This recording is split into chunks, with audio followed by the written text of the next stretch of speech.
Hi everyone, पुन्हा एकदा माझ्या यूट्यूब चॅनेलमध्ये तुम्हा सर्वांचं मी स्वागत करतो अगदी मनापासून.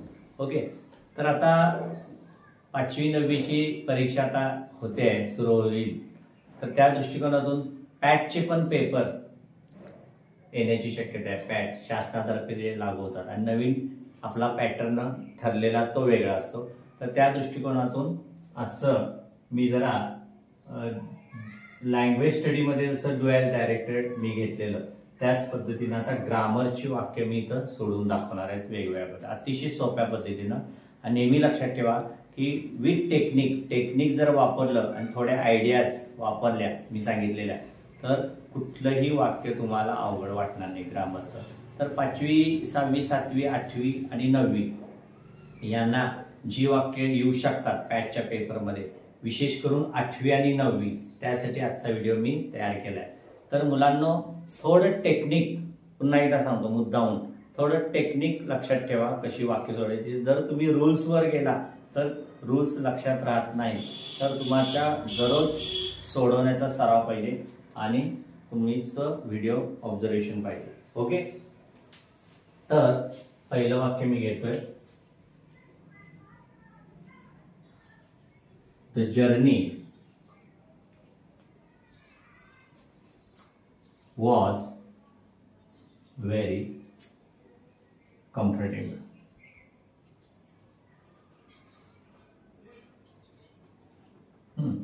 असं वाक्य आहे. तर कंसामध्ये सूचना अशी आहे की हे वाक्य उद्गारवाचक वाक्य आपल्याला म्हणून सोडवायचं. मेक इट एक्सक्लेमेटरी, म्हणजे दिलेल्या वाक्याचं उद्गारवाचक वाक्य बनवा. ओके, तर एक साधा नियम बघा. तर उद्गारवाचक वाक्याची सुरुवात कशाने होते? एक तर हाऊ किंवा व्हॉट. ओके, मग व्हॉट केव्हा वापरायचं आणि हाऊ केव्हा वापरायचं, जमलिंग होतं. तर एक साधा नियम, वाक्यामध्ये ए आर्टिकल आहे काय जरा शोधायचा प्रयत्न करायचा. नाही दिसते का याच्यामध्ये? The journey was very comfortable दिसत नाहीये. तर हे वाक्य ची सुरुवात हाऊने करायची. आता हाऊ च्या समोर काय येणार बघा, मी वाक्य कसं सोडवतो बघा. व्हेरीच्या ऐवजी हाऊ वापरलं. तर उद्गाराचे वाक्य म्हणजे काय? किती किती सुंदर, किती घाणेरडे, किती बिग, किती आरामदायक. आता या वाक्याचा अर्थ बघा, किती आरामदायक, हाऊ कम्फर्टेबल. व्हेरीच्या पुढे कम्फर्टेबल आहे, व्हेरीच्या ऐवजी हाऊ घेतलं, हाऊच्या पुढे कम्फर्टेबल आहे तसं ठेवायचं. कम्फर्टेबल हे विशेषण आहे, किती कम्फर्टेबल. ओके, आता हे जे दोन शब्द आहेत, द जर्नी हा एक शब्द आणि वॉच आहे तसं वाक्याच्या शेवटी ठेवायचं. म्हणजे द कॅपिटल काढलेला आहे, इथं कॅपिटल काढायचं नाही. द जर्नी वॉच, म्हणजे मी आता व्यवस्थित वाक्य इथं लिहितो.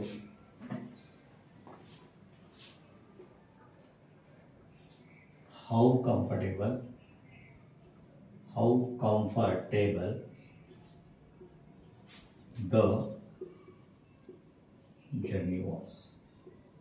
बघा, नुसतं वाक्य सोडून न दाखवता त्याचा अर्थ पण मी सांगतो. किती आरामदायक प्रवास होता, द जर्नी वॉज.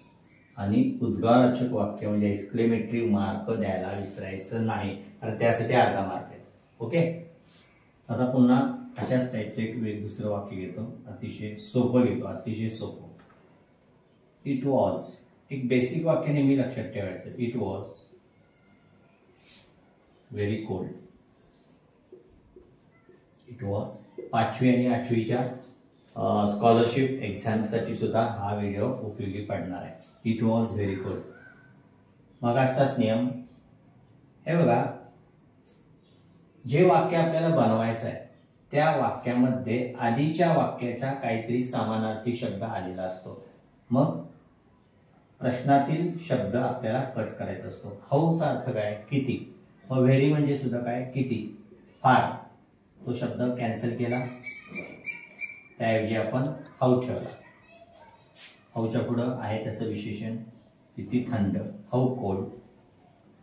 पहिला करता, नंतर वॉज क्रियापद आहे तसं ठेवलं. फक्त इथे येताना आय कॅपिटल आहे इथं, कॅपिटल काढायचं नाही. इट वॉज एक्सक्लेमेटरी मार्क द्यायला विसरायचं. किती थंडी होती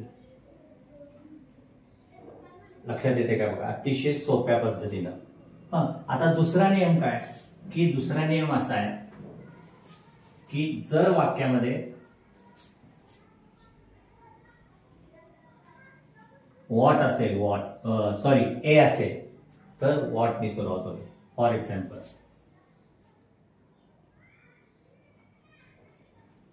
it is a fantastic idea. It is a fantastic idea. Okay, आता हे वाक्य कसं करायचं एक्सक्लेमेटरी, हे सुद्धा एक्सक्लेमेटरी, मेक इट एक्सक्लेमेटरी या कंसामध्ये जसं सांगितलंय तसं सोडवायचं आहे. डुएल डायरेक्टर म्हणजे काय, कंसामध्ये निर्देश केलेल्या सूचनेप्रमाणे वाक्य सोडवा. Do as directed. आता मगाचा नियम, जर वाक्यामध्ये ए असेल तर वाक्याची सुरुवात व्हॉटने करावी. एच्या खाली ए लिहिलं, ए कॅन्सल करायचं नाही, एच्या खाली ए लिहिलं.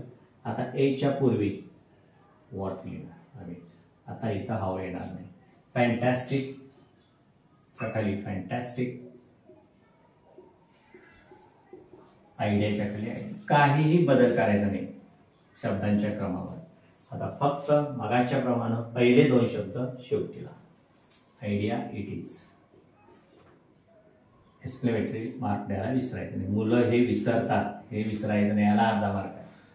किती फॅन्टॅस्टिक आयडिया आहे ही, असा या वाक्याचा अर्थ. म्हणजे बघा, म्हणजे कुठल्या वाक्यामध्ये हाऊ घ्यायचं, कुठल्या वाक्यामध्ये व्हॉट घ्यायचं, याचं कन्फ्युजन मी दूर केलं. आता तिसरं एक वाक्य सोपं घेऊया. आता आपण एक ॲज वेल एजचं वाक्य घेऊया. ही was intelligent. He was intelligent and he was hard working. He was hard working also. Rewrite. पुन्हा लिहा. Rewrite using as well as. आता as well as चा अर्थ काय हे पहिला समजून घ्या आणि कुठं वापरतात त्याच्या समानार्थी शब्द पहिला शोधायचा आहे. नंतर पहिला ॲज वेल एजचा अर्थ समजून घ्या. हेही आणि तेही, ॲज वेल एज म्हणजे हे आणि तेही. आता या वाक्याचा अर्थ बघा. ही वॉज इंटेलिजंट, तो बुद्धिमान होता. आणि and he was hard working also, तो कष्टाळू सुद्धा होता. म्हणजे अँड म्हणजे काय, आणि ॲज वेल एज म्हणजे काय, हे आणि तेही. म्हणजे आपल्याला काय म्हणायचं आहे, तो बुद्धिमान होता त्याबरोबरच आणि तो हार्ड वर्किंग सुद्धा होता. हे आणि ते म्हणजे ॲज वेल एजचा अर्थाचा समान शब्द आम्ही इथं कॅन्सल करणार. तो कुठला, अँड. आणि त्याच्या ऐवजी इथं काय ठेवणार आहे आम्ही, ॲज वेल एज. संपलायची. अतिशय सोपं आहे, नेहमी लक्षात ठेवायचं. जर दिलेल्या वाक्यामध्ये अँड दिलेला असेल तर ते कॅन्सल करून ॲज वेल एज ठेवायचं आहे. जेव्हा ॲज वेल एज वापरा, रीराईट म्हणजे पुन्हा लिहा, पुन्हा लिहा, ॲज वेल एज वापरून वाक्य, असा या वाक्याचा अर्थ आहे. म्हणजे वाक्य कसं होणार, ही वॉज, तर लिहून दाखवतो मी. He was intelligent as well as ला पेन्सिलनं पेपरमध्ये अंडरलाईन करायला विसरायचं नाही. As well as he was, as well as he was hard working also.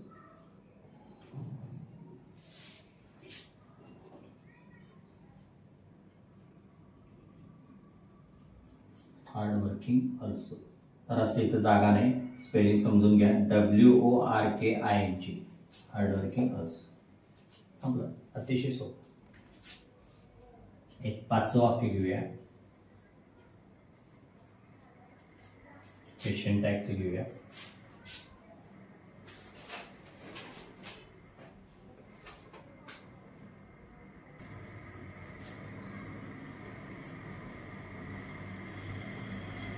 Siya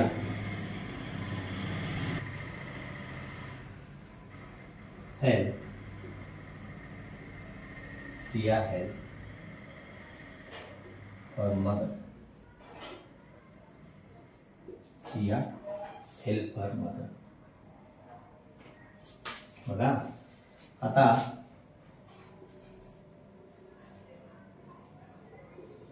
हे वाक्य क्वेश्चन टॅग साठी मी घेतलेलं आहे. Add a question tag. अतिशय सोपं वाक्य घेतलंय समजण्यासाठी तुम्हाला. आता मागच्या एका व्हिडिओमध्ये मी सांगितल्या पद्धतीनं कशावर फोकस करायचं. पहिला शब्द सिया, दुसऱ्या शब्दावर फोकस करायचं हेल्प. आता इथं काय आहे, इज आहे का नाही, वॉज नाही, आर नाही, कॅन नाही, हॅव नाही. हे क्रियापद आहे आणि ईडी लागले. मग ईडी केव्हा लागतं, भूतकाळ. भूतकाळामध्ये ईडी. मग भूतकाळामध्ये प्रश्न विचारण्यासाठी काय वापरतात, डीड वापरतात. काय वापरतात, डीड वापरतात. परंतु वाक्य होकार आहे, सियाने आईला तिच्या मदत केली. वाक्य होकार आहे म्हणून टॅग नकारार्थी. नियम काय, जर वाक्य होकारार्थी असेल टॅग निगेटिव्ह करावा म्हणजे नकारार्थी करावा. जर वाक्य नकारार्थी किंवा निगेटिव्ह असेल तर टॅग होकारार्थी किंवा पॉझिटिव्ह करा. डीड आहे. आणि सियाच्या साठी कुठलं प्रोनाउन येणार, शी. डीड अँड शी. आणखीन एक वाक्य घेऊया या पद्धतीचं टॅग मध्ये.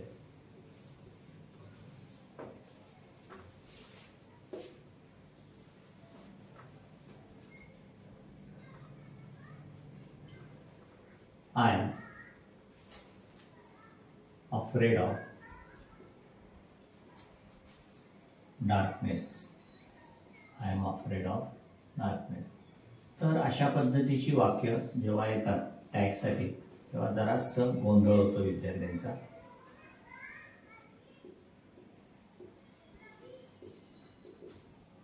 तेव्हा गोंधळ. आता पुन्हा एकदा, आता इथं पहिला शब्द दुसरा शब्द असं हे न करता जेव्हा जेव्हा बघा नियम, जेव्हा जेव्हा आय एम वाक्य येतं क्वेश्चन टॅग साठी तर टॅग आरंट टाय करावा. तर हे कसं काय, तर बघा जेव्हा तुम्हाला समोरची व्यक्ती आर ने प्रश्न विचारेल तेव्हा तुम्ही उत्तर काय देणार, I am. For example, are you afraid of darkness. Yes I M.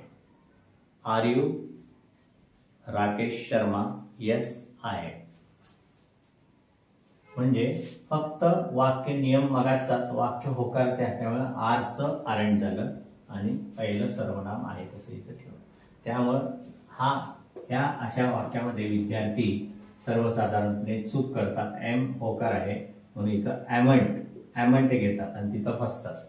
ॲमंट I करतात. तर याचा टॅग ॲमंट आय न होता आरंट आय होतो. त्याचं कारण पण सांगितलं.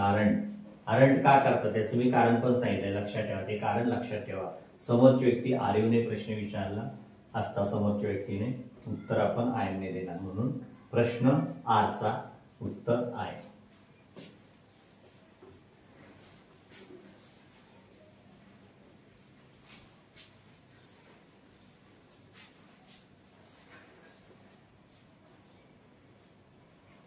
एक वाक्य घेऊया.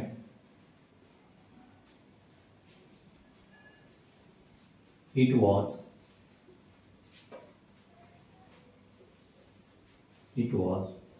raining so heavily. It was raining so heavily. Change into simple present. Change into simple present. म्हणजे सूचना अशी आहे की वर दिलेले वाक्य सिंपल प्रेझेंट टेन्स मध्ये चेंज करा किंवा कन्वर्ट करा किंवा टर्न करा. बघा आता पहिली गोष्ट की एखाद्या टेन्स संबंधित वाक्य आलं की वर्ब वर नजर आपण ठेवायची आहे. इथं वर्ब आयएनजी लागले. आयएनजी म्हणजे काय की कंटिन्युअस. डोळे दाखवून लक्षात ठेवायचं. आयएनजी म्हणजे कंटिन्युअस आणि वॉज म्हणजे काय पास्ट. म्हणजे हा काळ कुठला आहे? कंटिन्युअस पास्ट मध्ये दिलेलं वाक्य आहे. आपल्याला कन्वर्ट करायचं आहे सिंपल. आता सिंपल प्रेझेंटचं सूत्र काय की पहिलं रूप म्हणजे आयएनजी आपल्याला कॅन्सल करायचं आहे. रेड वॉज कॅन्सल होणार संबंध. आता इथे इट येणार. फक्त नियम असा आहे सिंपल प्रेझेंट टेन्स मध्ये, जर ही शी इट पुढे क्रियापद येत असेल तर त्याला यस लावणं आवश्यक आहे. हा नियम आहे सिंपल प्रेझेंट टेन्सचा. जर ही शी इट पुढे येणाऱ्या क्रियापदाला यस किंवा ईएस किंवा आयएस लागतं. त्यामुळे हे वाक्य असं होणार, it rains so heavy.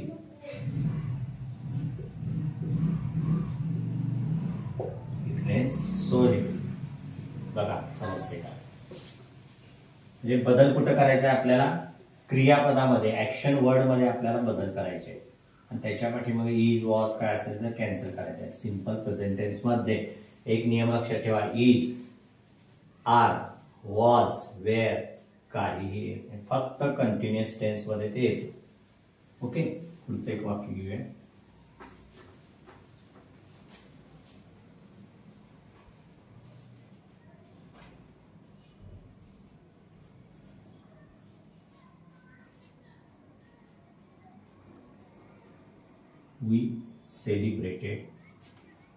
We celebrated Holi with a great joy.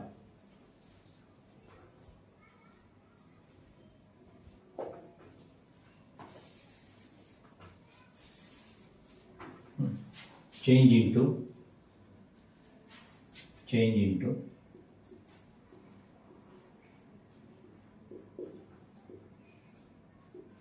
perfect present tense. Perfect present म्हणजे तुम्हाला परफेक्टचा अर्थ समजतो काय? पूर्ण. आणि प्रेझेंट म्हणजे वर्तमान. वर दिलेला त्याचा काळ प्रथम ओळखूया आणि त्याचं पूर्ण वर्तमान काळामध्ये कन्वर्ट करूया. आता पुन्हा एकदा फोकस करायचा आहे वर्बवर, ऍक्शन वर्डवर. ईडी लागलेला आहे आणि V2 क्रियापदाचं दुसरं रूप आलेलं आहे. म्हणजे पास्ट मध्ये हे वाक्य दिलेलं आहे आणि आधी वॉज नाही आहे, इज नाही आहे, हॅव नाही, काय नाही. म्हणजे हे सिंपल पास्ट मध्ये दिलेलं वाक्य आहे.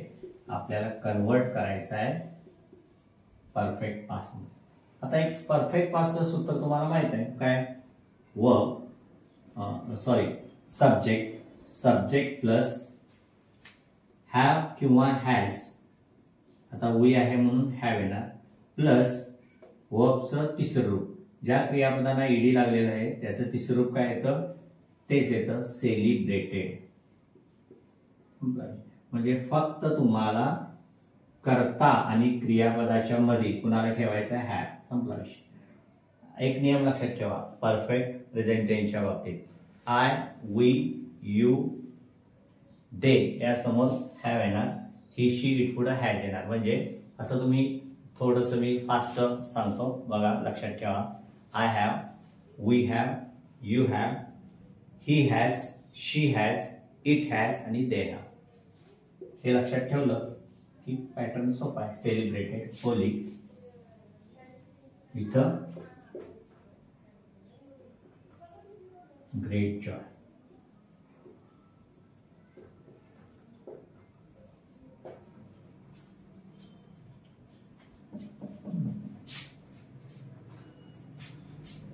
म्हणजे लक्षात येते का बघा, टॅगचं एक उदाहरण मी दाखवलं सोडून तुम्हाला. एक्सक्लेमेटरी दाखवलं 8वी 9वी साठी, फार महत्वाचा आहे. टॅग एक्सक्लेमेटरी, नंतर tense as well as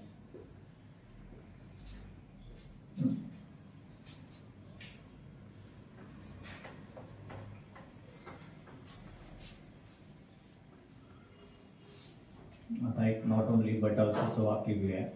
we enjoyed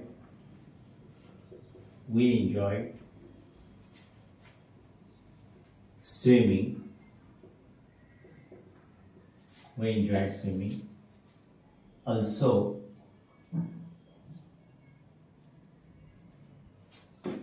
किंवा we enjoyed boating also.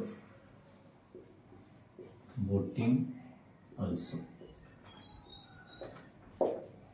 No. Rewrite using not only but also. म्हणजे आपल्याला प्रथम नॉट ओनली बट ऑल्सो याचा अर्थ समजून घेणं आवश्यक आहे, लक्षात घेणं. तर बऱ्याचशा विद्यार्थ्यांना नेमका त्याचा अर्थ माहीत असत नाही. नॉट ओनली बट ऑल्सो म्हणजे हेही नव्हे तर ते सुद्धा. लास्ट वाक्य घेतोय आपण. कॉमन वी एन्जॉयड एक कॅन्सल करूया. 2 वाक्य आहेत, त्याची एक वाक्य बनायचं आहे. हेही नव्हे तर ते सुद्धा. बघा, आम्ही स्विमिंग एन्जॉय केलं, आम्ही बोटिंग एन्जॉय केलं. वी एन्जॉयड त्या ठिकाणी बट ऑल्सो ठेवूया, बट ऑल्सो. आणि स्विमिंगच्या ठिकाणी अलीकडे जसं बोटिंगच्या अगोदर बट ऑल्सो ठेवलं म्हणजे नॉट ओनली कुठे येणार. तर या वाक्यामध्ये नॉट ओनली बट ऑल्सो ठेवण्यासाठी प्रचंड गोंधळ होतो. तर एक साधी टेक्निक सांगतो. जे भिन्न शब्दांच्या पाठीमागं नॉट ओनली बट ऑल्सो ठेवायचं. विद्यार्थी काय करतात, वी नॉट ओनली एन्जॉयड काही वाटतं ते लिहितात, किंवा नॉट ओनली वी एन्जॉयड नाही. 2 भिन्न शब्द कुठले, स्विमिंग आणि बोटिंग. त्या पद्धतीनं हे वाक्य असं तयार होईल. We enjoyed not only swimming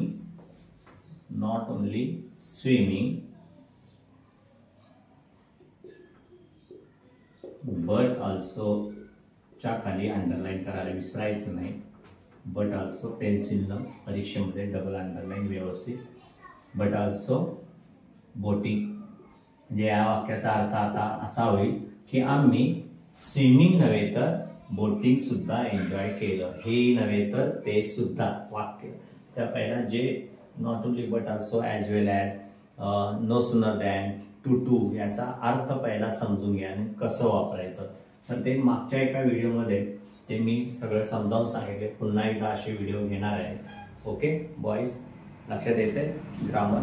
तर थोडं आपल्याला इंग्रजी सुधारायचा प्रयत्न करायचा आहे. दररोज जसे व्हिडिओ टाकत जाईल तसे तुम्हाला ते व्हिडिओमध्ये मी जे काही सांगितले ते अतिशय व्यवस्थित लक्षात तुमच्या येईल. फक्त काळजीपूर्वक व्हिडिओ बघा आणि ऐका सुद्धा. ऐकणं पण फार महत्त्वाचं आहे. आपण काय करतो, काम करत एखादा व्हिडिओ बघत असतो, तसं नाही करायचं.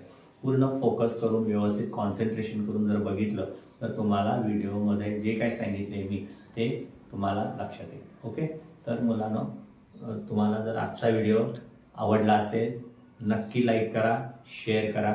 Okay, have a good day. Don't forget to subscribe.